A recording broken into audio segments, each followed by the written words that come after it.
All right, Black History Month, we are continuing with live interviews each weeknight here at 7 on CBS. Heather Hodges, the Executive Director for the Gullah Geechee Cultural Heritage Corridor. Thank you for stopping by. Thank you for having us. She drove 4 hours from Johns Island. But it's always a pleasure to come to the Wilmington area, so thank you for having me. Now, for those that are watching, Black History Fact, what is the Gullah Geechee? Talk about the Gullah Geechee people in the corridor.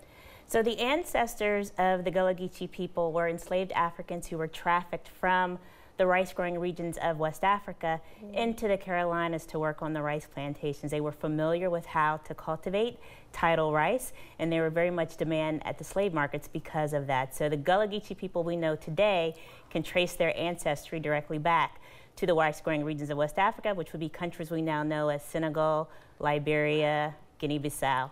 And I worked in Charleston for 2 years. You learn a lot about it, and you can kind of hear the accent sometimes, yes, as well. Tell us a little bit about just some of the, things that's been happening with the Gullah Geechee. What are some things that people don't know? Well, I think a lot of people don't know how rich that heritage is here in North Carolina.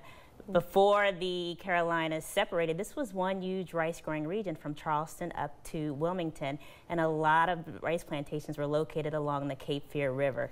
So the Gullah Geechee communities that we know today are often located near those old rice plantations, in testament to their long history in North Carolina. And what's the purpose of the corridor? We're showing the great pictures you sent us. What's the purpose of the corridor? Yeah, so at the corridor, our primary responsibility is to help educate Americans about the cultural and historic contributions of the Gullah Geechee people.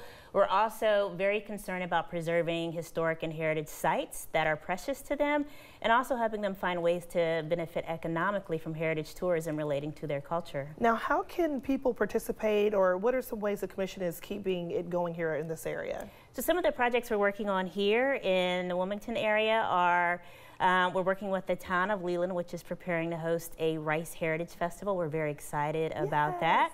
I'll also be back on April 25th to do a program with a group of preservationists in Southport who are working to preserve a Gullah Geechee cemetery in that community. So you can find out information about all these programs by visiting our website and subscribing to our newsletter. And tell us about your events page and your website. I understand you have a meeting February 9th. Tell us about that. So that is, the Commission meets quarterly across the corridor, and this month it is South Carolina's turn. So we'll be at Coastal Carolina University holding a public meeting. The full Commission will be there, and we invite anyone who is working on programs or projects related to Gullah Geechee culture and heritage to come to the meeting and share it with the commissioners and the audience. And that's February 9th at Coastal Carolina University in Conway, South Carolina.